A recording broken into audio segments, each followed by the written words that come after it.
Now, there are a few other features which I'll get to in a second.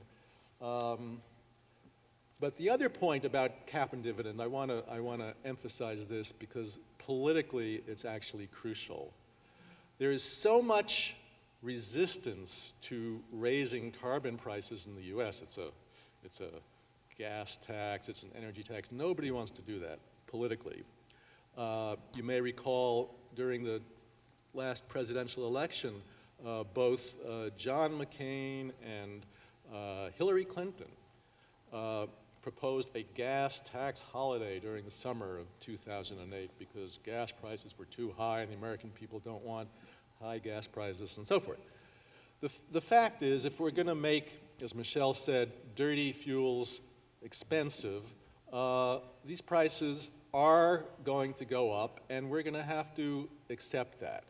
But the only way we can get the American people to accept higher energy prices is to give them a dividend that if they do the right thing, if they conserve, will essentially hold them harmless or perhaps even let them come out ahead. So given that the cap has to come down and the prices of pollution have to go up for 40 years or more to get us down to where we need to be to save the climate, and that during this 40 years, there's going to be a lot of political zigs and zags, and people like George Bush are bound to get elected every once in a while.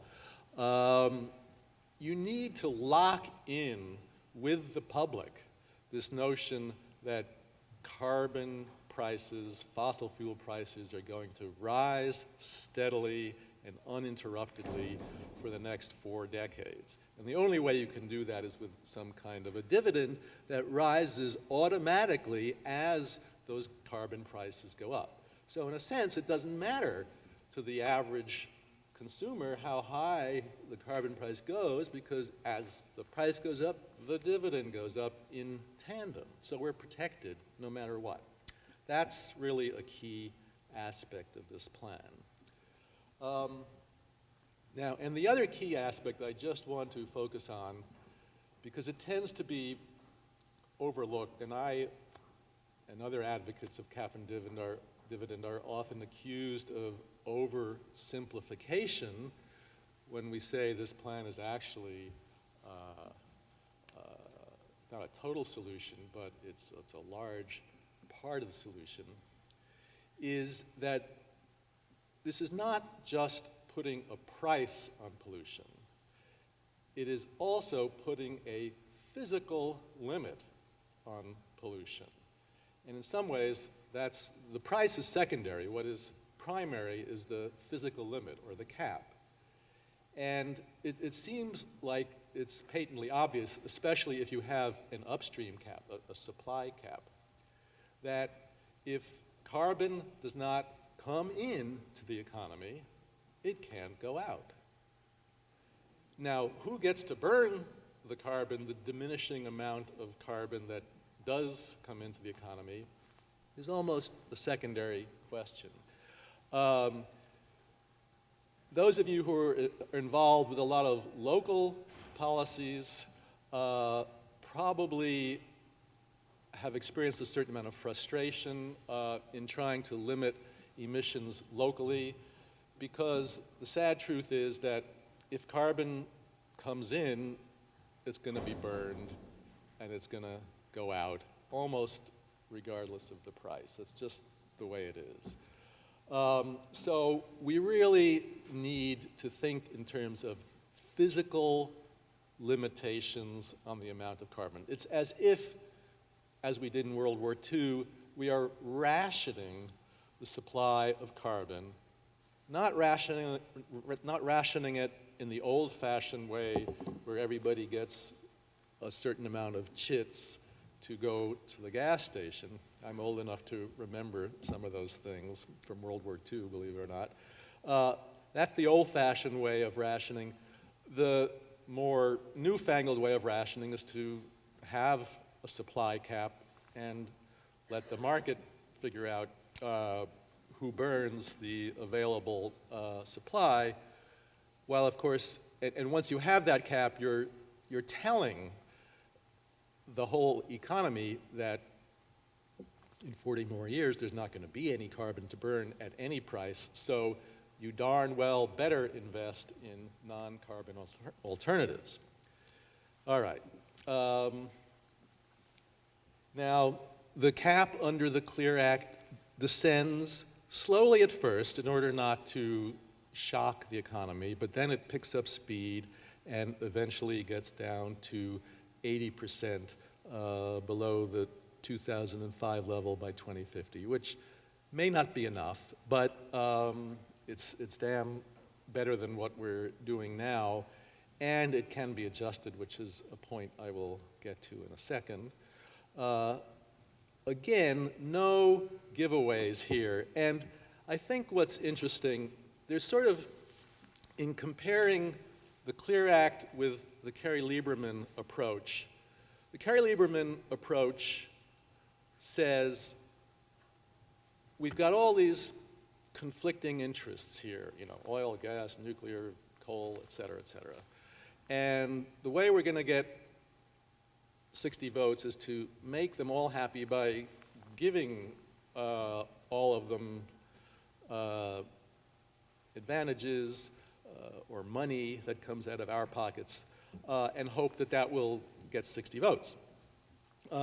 In fact, I think what we're learning from this exercise, and this is actually the third time this has been tried, if you go back to the Lieberman-Warner bill and blah, blah.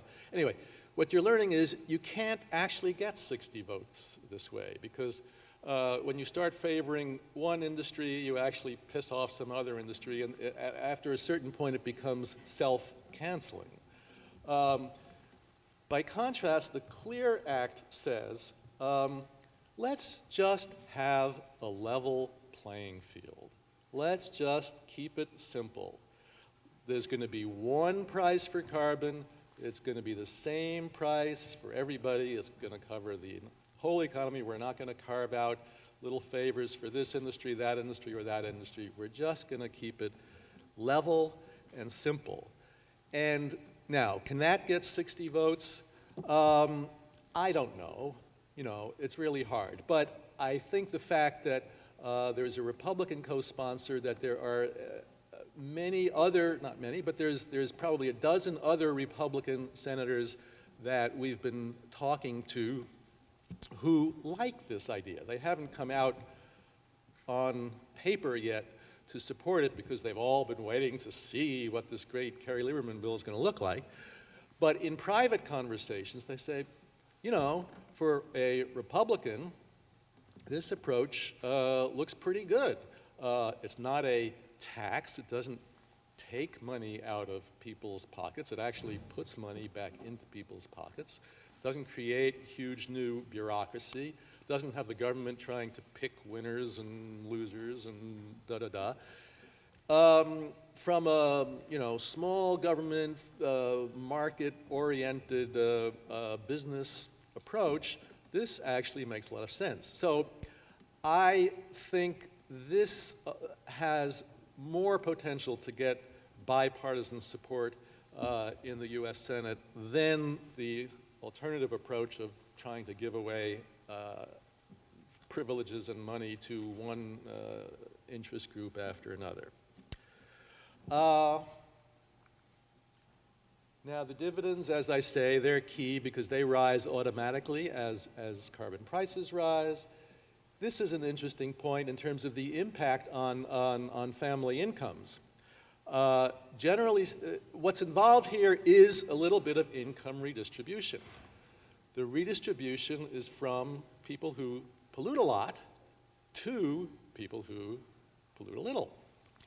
But in terms of income, the big polluters tend to be wealthier people, and the low polluters tend to be lower income people. So this actually benefits low-income people and, in effect, makes wealthy people pay. The public investments, we know, are all a good thing, and so I won't speak about them. The zero offsets is great because that's how we avoid all these Goldman Sachs type games that would undermine any effective domestic cap. I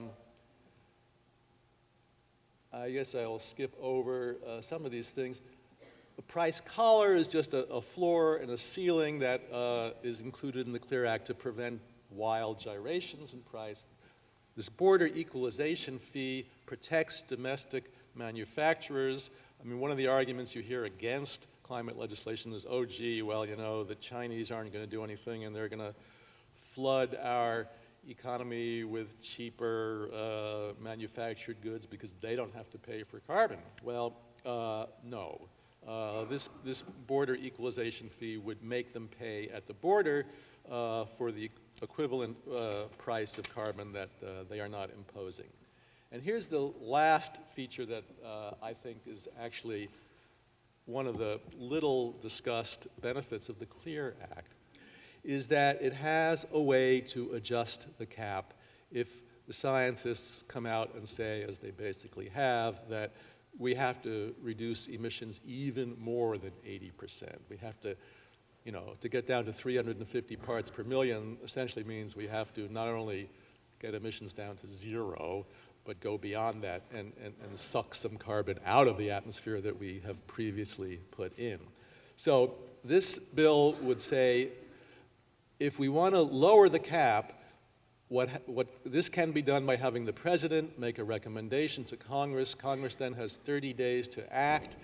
It can't filibuster, so all it takes is 51 votes to approve a reduction in the cap. So what can we do now for the rest of this year? As I said, I think there's a slim chance that the CLEAR Act could pass this year, and here's how it might happen.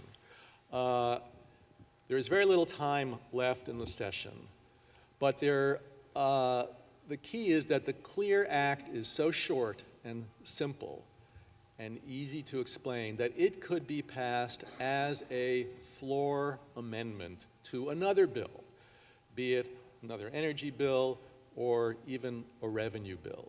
So our strategy going forward is to be prepared sometime this year to have a vote, a floor vote, on the CLEAR Act as an amendment to some other bill. This will get it to the floor. We need to have presidential leadership in order to get it passed. Interestingly, when Obama campaigned in 2008, he supported something very much like this. He's since waffled and basically let Congress take the lead, which has been unfortunate because we've seen what has happened. But if we can generate a grassroots movement, put pressure on Obama, put pressure on Congress, so when a vote comes on a floor amendment, we just might be able to surprise everybody and pass it. With bipartisan support, I think we can get it. There is a chance that we could get it passed this year. If it doesn't pass this year, you know, next year it's not going to be easier, but because of the fact that this has the potential to appeal to Republicans, I think it's the only bill that would stand a chance next year and beyond. But anyway, we've got to do our best to pass this year. And you folks here in Sonoma County are doing great work. And I just urge you to continue doing it. Put pressure on our two senators, Boxer and Feinstein, to support the CLEAR Act. And hopefully we can have a good outcome this year. Thank you very much.